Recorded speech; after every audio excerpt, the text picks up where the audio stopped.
And now we will hear a speech of Tommaso Manzon on the Concept of Sapientiae Christianae in St. Bonaventure, the Itinerarium Mentis in Deum as a framework for a Christian approach to human knowledge. Dear friends and colleagues, very warm greetings from Italy. It's a pleasure to be able to correspond with you and share my ideas and the fruits of my research. It's a shame that the current conditions do not allow us to meet in person, but I hope that nonetheless you will find this short communication interesting and fruitful, and that we will be able to share ideas and suggestions and criticism in the discussion afterward. So, without any further ado, I get to my paper, and the title of my paper, which you should know already, is on the concept of Sapientiae Christianae in Saint Bonaventure, the Itinerarium Mentis in Deum as a framework for a Christian approach to philosophy and human knowledge. So, the goal of this paper is that of discussing the concept of Sapientiae Christianae, making particular reference to Saint Bonaventure's Itinerarium Mentis in Deum. In the prologue to the Itinerarium, Bonaventure famously describes the 6 wings of the crucified seraph, which contemplated in a mystic vision on top of Mount Alverna, as 6 different levels of illumination through which the soul can travel in a gradual way, eventually achieving a state of peace in and through the, quote, ecstaticus excessus sapientiae Christianae, end quote. When this happens, the mind's itinerary results in a condition of lasting peace and in the contemplative's own transformation in the full image of Christ. The first half of my argument is that, following Bonaventure's understanding of Sapientiae Christianae, we can define as Christian philosophy the whole of the spiritual and intellectual ascent of the mind towards God. In other words, if Christian wisdom is to be understood as the final and highest knowledge of the divine achievable by the ascetic in statu viae, I argue that by extension we can call Christian philosophy the gradual progression through higher stages of knowledge that eventually leads to the realization of the ecstatic excess. In this sense, Christian philosophy as a Christian love of wisdom literally consists in the transformative love for the triune God, understood in this case as divine wisdom. This love bears as its final and utmost fruit a state of communion with the deity, so that the philosopher can be said to have achieved wisdom by having come to resemble God as closely as it is possible in this lifetime. In a more simple way, we could say that Christian philosophy is the peculiar and Christian form of love of wisdom or philosophy, which consists in striving for achieving Sapientiae Christianae. The second half of my argument consists in claiming that reading the Itinerarium as a description of the Christian philosopher's journey into and towards God gives us a key to understand the relationship between Christian wisdom and what we nowadays call the sciences, both human, natural, and social. As aptly commented by Lydia Schumacher, through the Itinerarium, Bonaventure contributed to give learned studies a firm place within Franciscan spirituality. Through that which is arguably his most famous text, the Doctor Seraphicus made learning, and I quote from Lydia Schumacher, indispensable to achieving the soul of perfection Francis, that is, Saint Francis, prescribed, end quote. Accordingly, Bonaventure frames the knowledge which is the content of the various sciences within a broader concept of the Sapientiae Christianae. My claim, which I shall only begin to sketch in this paper, but which I hope to develop more thoroughly in a further study, is that we can elaborate on the Itinerarium and extract from its pages a framework for understanding scientific knowledge within the context provided by Sapientiae Christianae and the philosophical progress made towards its achievement. In other words, I set forward the argument that the Itinerarium presents a way of understanding the relationship between erudition and Christian wisdom that can still be valuable for us, both shedding light on the nature of Christian philosophy and on its relationship with so-called scientific knowledge. So, I shall start off with discussing the nature of Sapientiae Christianae, attempting to give substance to the first half of my argument. In particular, I shall discuss the connection made by Bonaventure between the ecstaticos excessus and the development of a condition of peace. Peace is a recurring notion in the prologue of the Itinerarium. In the prologue, stringing together a number of biblical quotations in order to compose the opening invocation to the triune God, Bonaventure asks the deity to, quote, illumine the eyes of our mind so that we can turn our feet to walk in the way of your peace, which surpasses all understanding. End quote. Immediately after, the Doctor Seraphicus remarks how that same peace was given through Jesus' preaching. In this context, Saint Francis is also mentioned as a repetitor of Jesus. In particular, as Francis would start and end each of his sermons by announcing the heavenly peace. Seeking for that same peace in all his contemplations. Therefore, we find that Bonaventure posits a close connection between knowledge and noetic illumination on the one hand, and heavenly peace on the other. They seem to belong together, and to seek the knowledge that emanates from God means also to receive the peace that also flows from the Trinity, so that growing in knowledge and peace appears to be two aspects of the same process. That this peace is said to pass all understanding sends us back to the connection between the achievement of Christian wisdom and the concomitant ecstatic excess. Just like Francis started and finished his sermons by announcing the peace that comes from the Gospel, so does Bonaventure the same at the beginning and at the end of the Itinerarium. This peace is always in some sense beyond understanding, not just in its final stage, insofar as it comes from God Himself. However, this feature is most properly evident only at the end of a journey of the mind in God, where finally the mind exits itself. Nonetheless, just like the whole journey is a progressive illumination until the transcendent light is approached in its purity, so it is the growing appropriation of a peace which is beyond understanding since its very beginning. Therefore, Christian wisdom seems to be something that unfolds through one's whole experience with God. Firstly, as the growing desire to know God and to walk in His peace. Secondly, as the final achievement of a direct knowledge of God, obtained as the mind exits itself. But then we can construe the growing desire for achieving the completion of Christian wisdom as a breakthrough, caused by achieving a first taste of that peace, received as one is permeated by the message of the Gospel.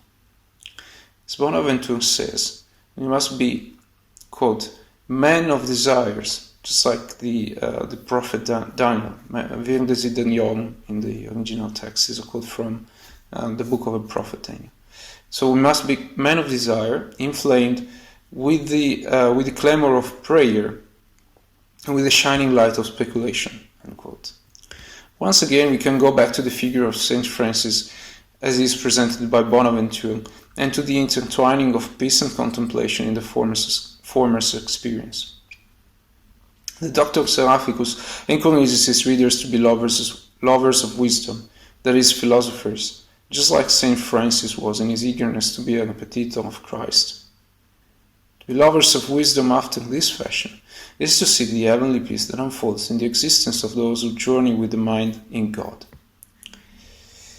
I shall now conclude by turning to discussing the second half of my argument. In the third chapter of the Itinerarium, Bonaventure claims that when the soul looks into itself trying to discern God's image, she is helped by the, quote, lights of the sciences, which perfect and give form to the soul and represent the threefold most blessed Trinity, end quote. In this sense, Bonaventure ties together the soul's natural resemblance with God, insofar as according to the Augustinian scheme, the soul is the image of God by being one in three, one essence in the three faculties of memoria, intellectus, and voluntas, and the study and use of philosophia, or the sciences, as a way of perfecting and learning about our faculties. So there is a connection between the structure and nature of the soul, which naturally resembles God as its image, and the study and use of the sciences, or philosophia in the particular definition that philosophia is given in the Itinerarium, which is of course different from the one I'm employing. On the ground of this connection between the nature of the soul and the study and the use of the sciences, Bonaventure claims that there are three kinds of philosophy. Just as the soul has three faculties, there are three kinds of philosophy. Natural philosophy, which pertains to the Father, rational philosophy, which pertains to the Son, and finally moral philosophy, which pertains to the Holy Spirit. So we have symmetry between the soul's faculties, the number and kind of sciences that exists, and the persons of the Trinity.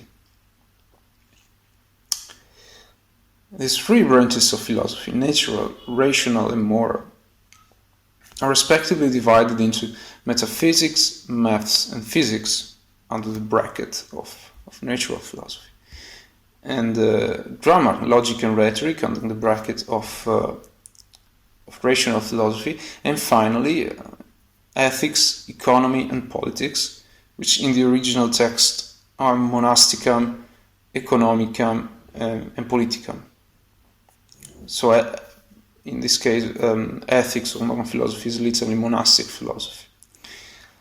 Respectively, each of these three sets of sciences enlightens us on the causes of being, on the roots of understanding, and finally on the proper way of living. So we have once again a symmetry between the persons of the Holy Trinity, and each particular science within the broader sets. So natural philosophy, as a larger set, pertains to the faculty of memoria and to the person of the Father, and then again metaphysics within natural philosophy pertains to the Father, and maths to the Son, and physics to the Holy Spirit, and so on.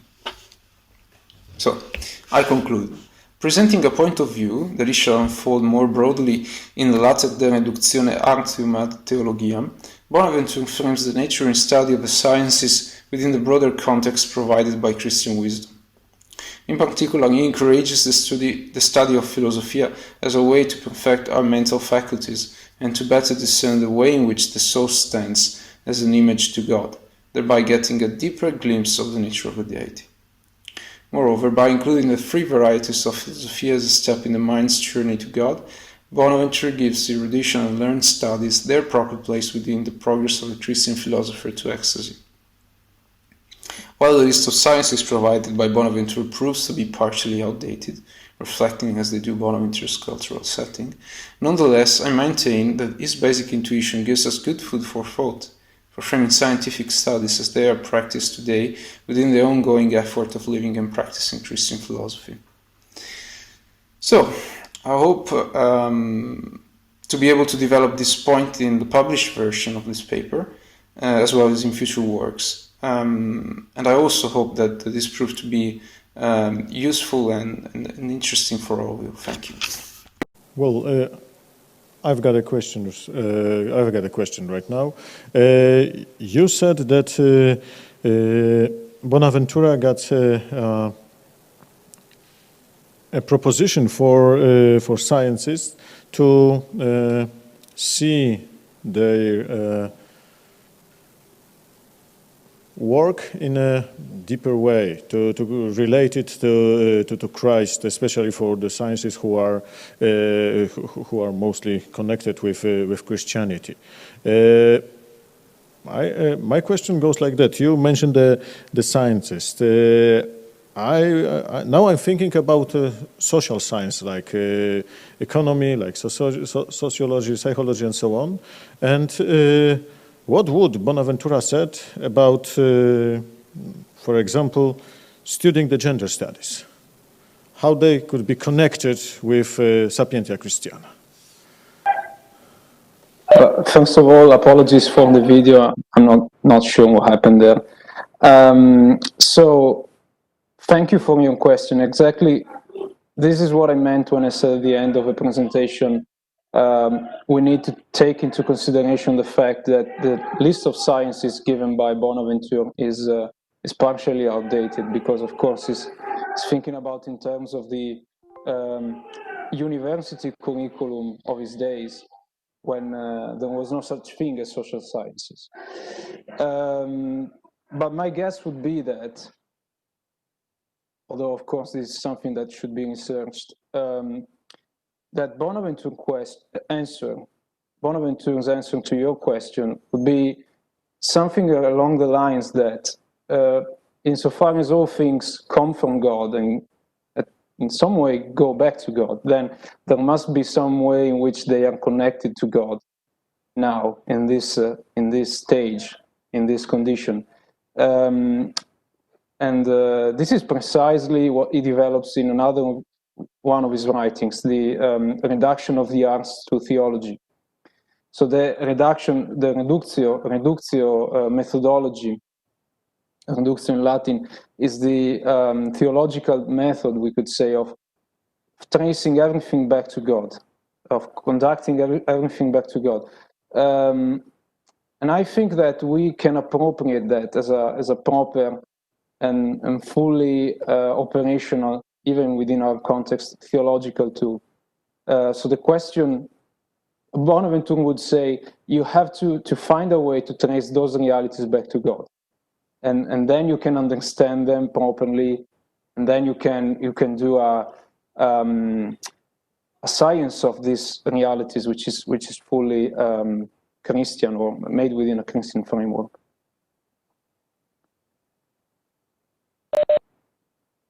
If that makes any sense. I'm not sure if I understood you well, but or properly, but in your interpretation, Bonaventura would say something like that. Well, if God gives sense to all of human action and to the whole world, then everything you do, even if you do, let's get that example, gender studies, you should find the sense in that and find the beauty of creation and something good for your soul.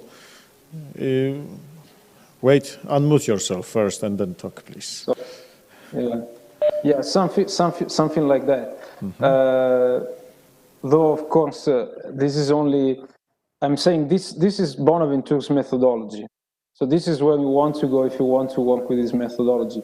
Then, of course, it's also true that the sciences is talking about, the sciences that is taken as a concrete example in the Itinerarium and also in the reduction of the arts to theology, are not just the sciences of the Middle Ages as such, are the sciences that Franciscan friars need to learn. So it's very specific. It's actually the first time that somebody is trying to articulate that within a Franciscan environment. So of course that would also be a question. A question would be who needs to learn social sciences? Who needs to learn gender studies? What sort of philosopher and what sort of thinker needs to learn these things? So there is also a question in terms of how do you frame that science within that particular form of life that needs to have access to that science. Mm-hmm. But there must be a way, if something exists is connected to God, I mean, Bonaventure would say that, so there must be a way of making sense of all sciences. Well, thank you very much for, let's say, reconstructing Bonaventura's thought about gender studies.